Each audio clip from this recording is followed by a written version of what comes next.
Hello विद्यार्थियों, नमस्कार। आप सभी का स्वागत है। आज हम पुनः पहले पाठ सुभाषितानी के अंतर्गत लास्ट के 3 श्लोक 5वें, 6वें और 7वें श्लोक का अनुवाद करेंगे और एक एक शब्द की हिंदी समझने के साथ इस पाठ को पूरा करेंगे। तो देखते हैं एक एक शब्द की हिंदी। श्लोक संख्या 4 तक मैं आपको करवा चुका हूं। तो 5वें श्लोक से अपन पढ़ते हैं कि 5वां श्लोक क्या कह रहा है। सबसे पहले जो है एक एक शब्द की हिंदी देखते हैं कि विहाय। विहाय का मतलब हो जाएगा छोड़ करके, त्याग करके, या जो छोड़ते हैं किसको, पौरुषम का मतलब हो जाएगा पुरुषार्थ को। ठीक है, पौरुषम का मतलब हो जाएगा पुरुषार्थ को, और विहाय का मतलब हो जाएगा छोड़ करके। वी हा प्लस लेप, व्याकरण की जानकारी, इसमें लेप प्रत्यय है। और पौरुषम का मतलब हो जाएगा पुरुषार्थ को या मेहनत को। यो यानी कि जो, ही यानी कि निश्चय ही, देवम एवा अवलंबते, इसकी संधि अपन करेंगे तो देवम धन एव धन अवलंबते हो जाएगा, मल अंत में टूट जाएगा और इधर आपके दीर्घ संधि हो जाएगी देव मेव अलंबते, देवम प्लस एव प्लस अवलंबते। तो देवम का मतलब हो जाएगा भाग्य के, एवं का मतलब ही, अवलंबते का मतलब सहारा लेते या सहारे बैठते हैं। तो एक बार वापस देखिए कि विहाय का मतलब हो जाएगा छोड़ करके, त्याग करके। पौरुषम का मतलब हो जाएगा मेहनत को।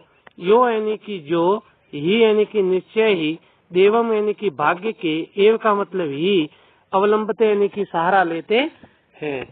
फिर प्रासाद सिंहवत। प्रासाद का मतलब होता महल में, और सिंहवत का मतलब होता शेर के समान। महल में बैठा हुआ शेर के समान।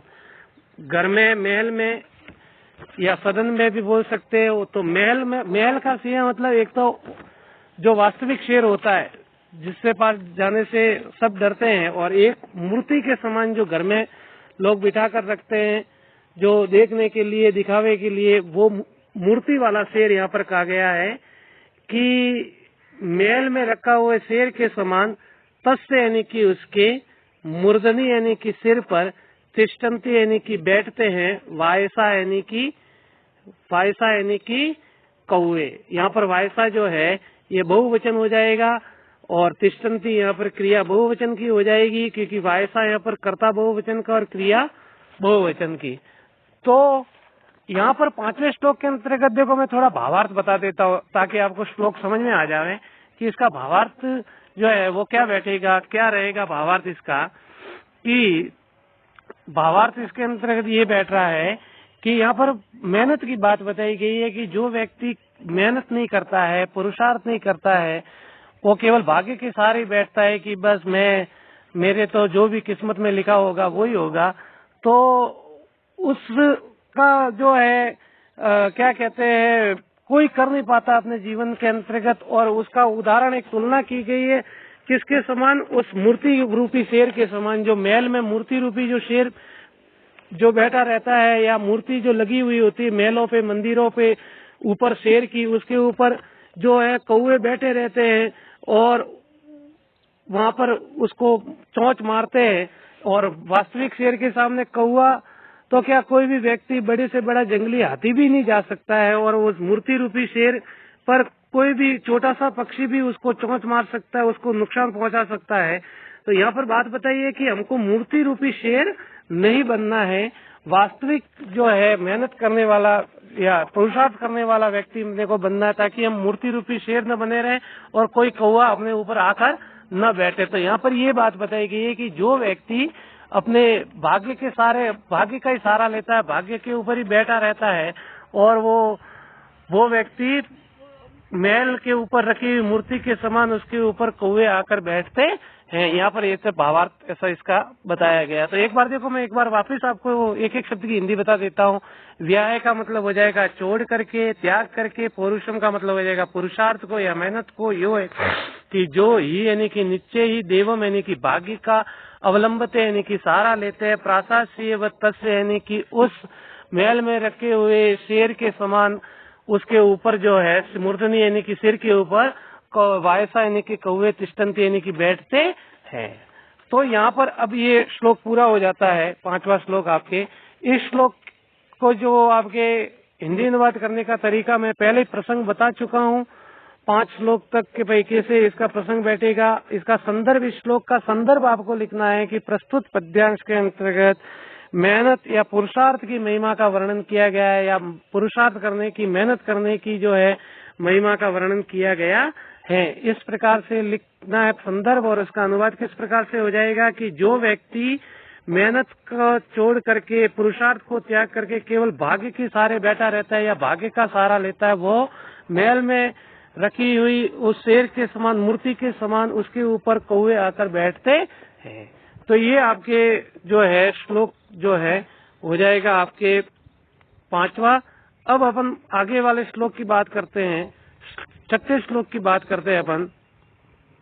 6ठे श्लोक के अंतर्गत एक एक शब्द की हिंदी करते हैं कि पुष्प यानी कि पुष्प, पत्र यानी कि पत्ते, फल यानी कि फल, छाया यानी कि छाया, मूल यानी कि जड़, वलकल का मतलब हो जाएगा आपके ये क्या कहते हैं इनकी चाल, पेड़ों की जो चाल जो है वो हो जाएगा। और दारूबी का जो है अर्थ हो जाएगा, यहाँ पर आपके दारूबी का अर्थ देख लेते हैं, लकड़ियों के द्वारा, लकड़ियों के द्वारा। तो यहाँ पर देखो, मैं एक एक शब्द की वापस हिंदी कर देता हूँ। पुष्प का मतलब हो जाएगा, पुष्प का मतलब हो जाएगा पुष्प, पत्र का मतलब हो जाएगा फल, और छाया का मतलब हो जाएगा छाया का मतलब हो जाएगा आपके छाया, मूल का मतलब हो जाएगा आपके जड़, और दारूबी का मतलब हो जाएगा आपके लकड़ियों के द्वारा, लकड़ियों के द्वारा।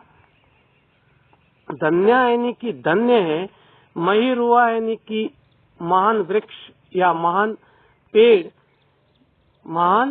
पेड़, येषाम यानी कि जिससे, विमुखम यानी कि निराश, यान्ति यानी कि लौटता है या जाता है, न यानी कि नहीं, अर्थी यानी कि याचक या मांगने वाला या अर्थी। अब देखो, यहाँ पर मैंने एक एक शब्द की हिंदी आपको बता दी। अब इस श्लोक का मैं आपको थोड़ा सा भावार्थ बता देता हूँ कि श्लोक का भावार्थ क्या रहेगा, ताकि आपको पता चले।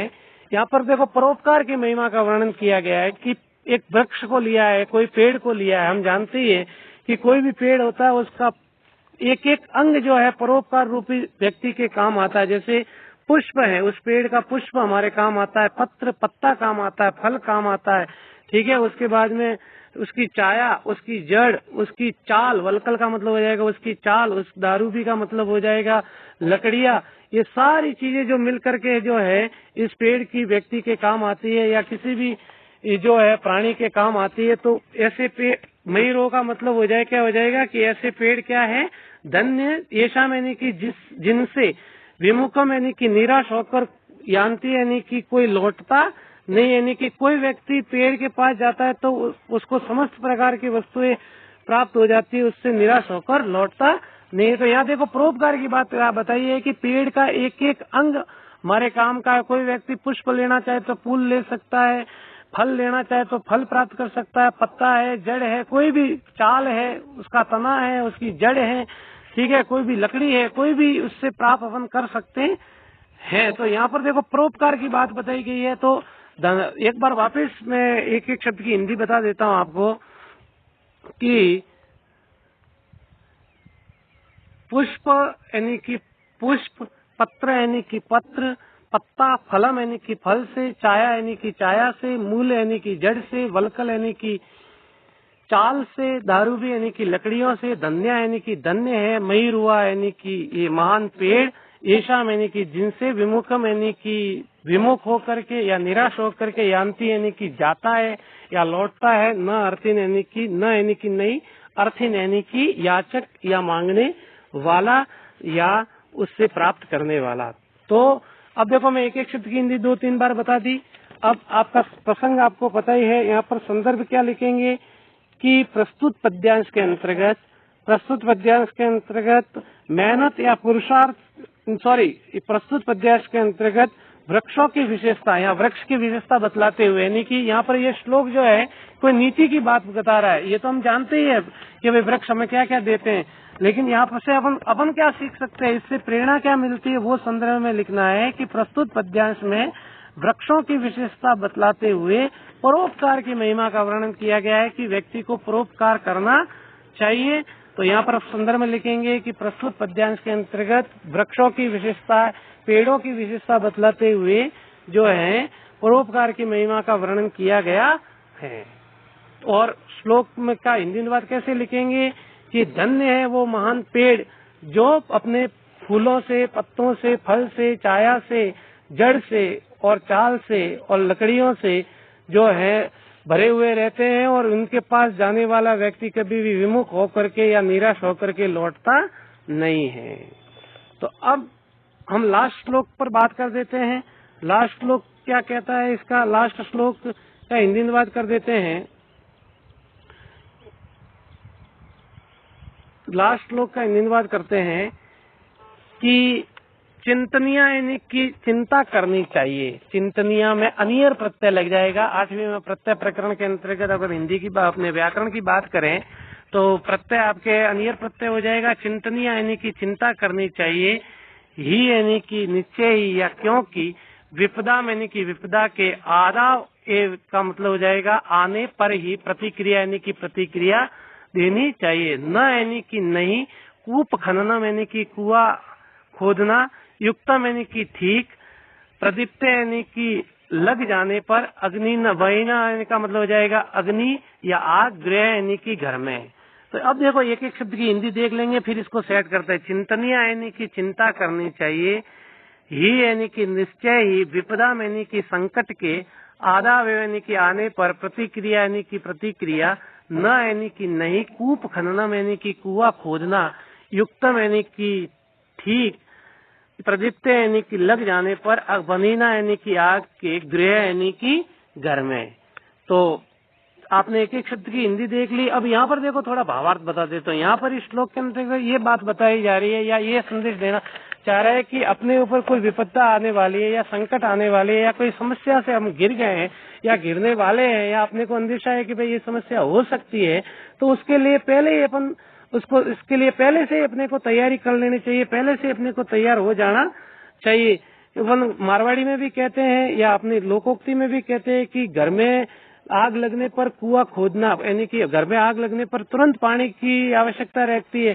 अब अपन सोचेंगे कि घर में आग लगी और फिर अपन कुआं खोदने बैठेंगे और फिर पानी लाएंगे, तब तक तो घर जल करके नष्ट हो चुका होगा। तो यहाँ पर बात वही है कि आग लगने पर कुआं खोदने की ऐसी स्थिति नहीं होवे या आग लगने पर अपने को कुआं खोदना उचित नहीं है। तो यहाँ पर ये बात बताई जा रही है कि व्यक्ति के ऊपर कोई प्रकार की समस्या अब उसके ऊपर आ सकती है या आ गई है या आने वाली है या कोई विपदा आने वाली है, तो उसकी पहले से तैयारी, जैसे मान लो बहुत सारी बारिश आ रही है तो उसका पानी रोकना, तो उसको बारिश के मौसम से पहले ही बांध बना लेना आवश्यक है। जैसे मान लो कि भाई बारिश आ रही है जबरदस्त और उस समय के बांध बना ले, तो बांध बनाना जो है उचित नहीं है। तो ये मैंने 1-2 उदाहरण आपको बताया तो आप समझ गए होंगे। यहाँ पर बात बताई जा रही है कि कोई भी संकट आए उससे पहले अपने को उससे संकट से उबरने के लिए या संकट से दूर हट जाने के लिए या संकट से पर विजय पाने के लिए पहले से अपनी तैयारियां जो है वो कर देनी चाहिए।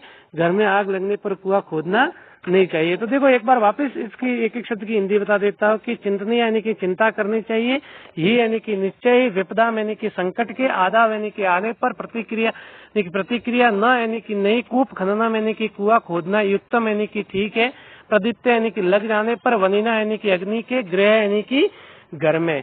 तो यहाँ पर देखो जो है प्रसंग आ जाएगा। और फिर लिखने का तरीका मैंने आपको बता दिया। पहले आप लिखेंगे चिंतनीय डैश डैश लास्ट में गृह, और फिर प्रसंग आपको मैंने पहले ही बता दिया है इस वीडियो के अंतर्गत। जो नए विद्यार्थी या जो नए जुड़े हैं वो पहले वाले वीडियो देखकर प्रसंग देख सकते, सुन सकते हैं और सुनकर अच्छे से लिख सकते हैं। और संदर्भ इसका हो जाएगा कि विपदा आने से पहले ही व्यक्ति को तैयारी कर लेनी चाहिए, ऐसा इसमें वर्णन किया गया है। और इसका अनुवाद हो जाएगा कि विपदा आने से पहले या संकट आने से पहले ही व्यक्ति को प्रतिक्रिया रूपी चिंता करनी चाहिए या उसका चिंतन मनन करना चाहिए, उसके बारे में जूझना चाहिए। ऐसा नहीं हो कि घर में आग लग जाने पर कुआं खोदे। तो ये विद्यार्थी आपकी तीनों श्लोकों का अनुवाद मैंने आपको अच्छे से बताया। इन 3 श्लोकों का अनुवाद आपको अपनी कॉपी में उत्तर पुस्तिका में अच्छे से लिखना है और परीक्षा में भी लिखने का तरीका ये रहेगा। आगे वाले वीडियो में हम इस पाठ के प्रश्न उत्तर देखेंगे। तब तक के लिए बहुत बहुत धन्यवाद।